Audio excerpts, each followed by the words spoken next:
Hello tout le monde, c'est Raph, nous sommes le 5 mars 2022 et je vous souhaite la bienvenue sur vos vidéos de récap et d'analyse du week-end. Donc on va regarder ce qui s'est passé sur le Dow Jones et puis ensuite on va regarder si on bouge nos zones. Apparemment franchement on n'a pas trop besoin de les bouger, hein. J'ai regardé ça tout à l'heure. Ça on va le mettre directement hop, en rouge parce que pour le moment on est dessous. Ok, donc le Dow Jones, ben, vous avez vu hein, par rapport au DAX, si vous avez regardé la vidéo du DAX, ça tient, hein, pour le moment ça tient, en tout cas les indices américains, euh, ils tiennent beaucoup mieux. Alors il y a des gros mouvements baissiers, hein, on a toujours ces grosses bougies rouges, et puis on n'arrive pas à casser. Moi j'avais pas mal j'avais pas mal jeudi, pardon, j'avais pas mal d'espoir sur ces 34 000, hein. Je pensais qu'on allait les casser et puis qu'on allait peut-être les tenir, hein, et pourquoi pas se réappuyer dessus pour aller chercher cette zone-là, ok. Mais bon, bah, une fois de plus, hein, une fois de plus, on a retracé, donc on n'arrive pas, hein, on n'arrive pas à passer. Alors le pivot mensuel pour le Dow Jones c'est fait, hein, ça a été fait euh, directement mardi, hein, d'accord. On a aussi ouvert en gap baissier, d'accord. Par contre, on l'a clairement comblé, hein, on a même fait un plus haut. Voilà, donc moi ce que je vois ici actuellement, ce qu'on a fait cette semaine, hein, bon bah dans un premier temps on est parti à la baisse, on est remonté, on est redescendu, voilà.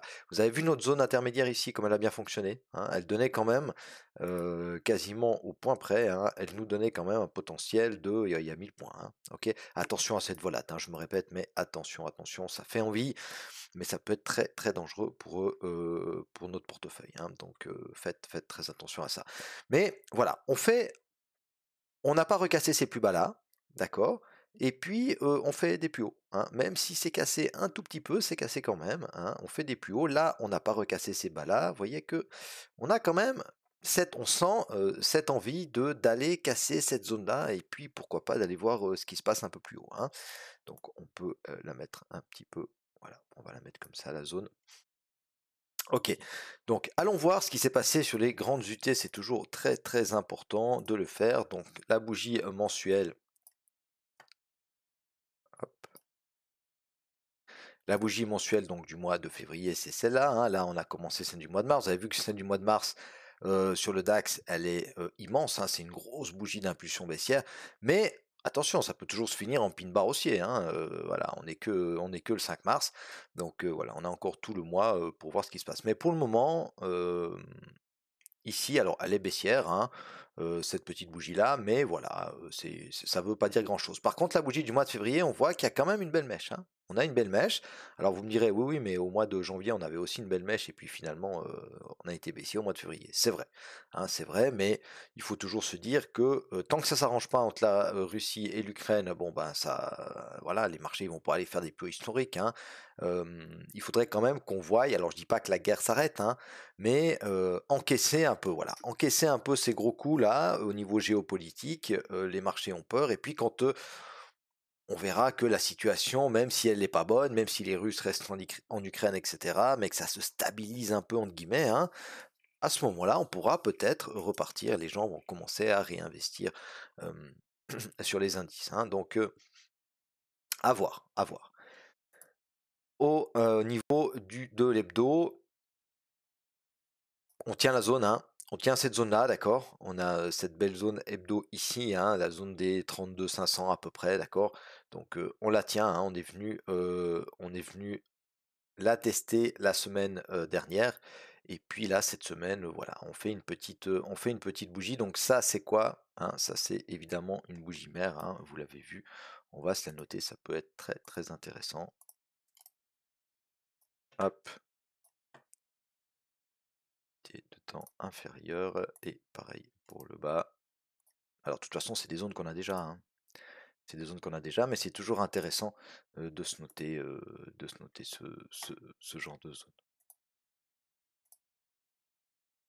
En journalier, hop.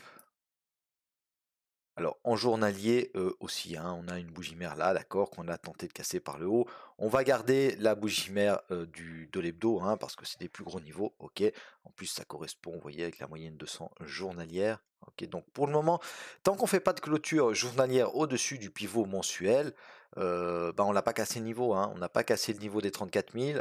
On a quand même pivot mensuel, pivot annuel 34 000, grosse zone, hein. D'ailleurs, on voit, on galère à passer, hein. On galère à passer. On a en plus cette bougie mère ici. Donc voilà, ça fait beaucoup de niveaux à passer. Ce sont ces précédents bas ici, ici, ici, hein. Ça nous fait une belle zone de polarité quand même, qu'on peine à repasser. Mais tant qu'on n'a pas recassé le bas de cette mèche-là, eh ben écoutez, il faut tenter de racheter les points bas, hein, pour quand même essayer d'aller casser cette résistance ici, hein. Si on regarde en 4 heures, c'est comme je vous ai dit tout à l'heure, hein, c'est assez clair pour moi en tout cas. Bien sûr qu'on peut venir ici et tout casser par le bas, ça c'est évident.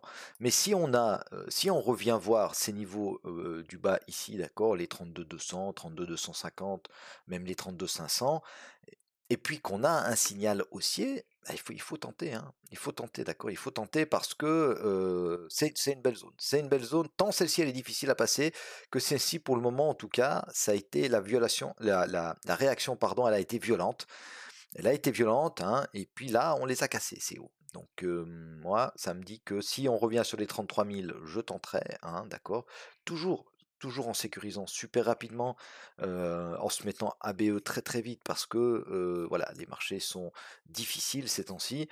Mais si on casse ça également à la baisse et qu'on revient sur la zone 3, pourquoi pas tenter sur signal, hein, sur signal, au moins signal 1 heure, hein, d'accord, pour être quand même un peu sécurisé. Alors, en sous-levier, une bougie mère ici qui assure par le haut, pourquoi pas tenter d'aller rechercher dans un premier temps cette zone ici des 33 000 et puis ensuite les 34 000, hein, d'accord? Ok, si on revient par là. Et puis si on remonte tout de suite et puis qu'on parvient à casser cette zone-là en journalier, hein, comme je vous ai dit, ou bien même déjà en 4 heures, hein, ça peut être intéressant. Ça peut être intéressant d'attendre un petit retest sur le pivot mensuel, pivot annuel, d'accord? Un joli pin bar ou de nouveau une bougie mère, d'accord, qui assure par le haut pour aller chercher cette zone ici, donc des 35 000, hein. OK, voilà, pas grand-chose de plus à vous dire, hein, sur le Dow Jones, ça tient, nos niveaux ils tiennent, donc il y a pas besoin de les bouger. On n'a pas de nouvelle zone, alors à la limite, on peut monter un tout petit peu cette zone-là ici, hein, d'accord, cette zone intermédiaire, on peut la mettre autour des 33 300, OK, mais moi je vais pas bouger. Je vais laisser là, elle a réagi, on peut revenir. Ça m'embêterait qu'on revienne casser ces plus bas là, hein, parce que bah, ça serait un mauvais signal. Ce serait un mauvais signal, hein. Tant qu'on tient ici cette zone, c'est pas mal, hein. Les 33 500, pour le moment, en tout cas, ils réagissent bien. À chaque fois qu'on fait un excès dessous, vous voyez qu'on trouve des acheteurs pour repasser dessus. Donc on essaye de tenir ces niveaux. Donc l'open de lundi il sera intéressant, hein, parce qu'on peut gaper tout ça à la baisse, hein. On voit qu'on n'arrive pas à passer ici en séance, alors peut-être qu'on peut gaper hors séance, hein, pendant le week-end, et puis finalement revenir rechercher ces niveaux-là. On verra tout ça la semaine prochaine, mais je me répète, soyez très prudents. Voilà, j'en ai terminé avec le Dow Jones. Je vous remercie d'avance de me mettre un petit pouce bleu et puis de vous abonner à ma chaîne. Je vous retrouve avec grand plaisir au courant de la semaine ou alors pour ceux qui préfèrent le week-end prochain. Salut, bye bye.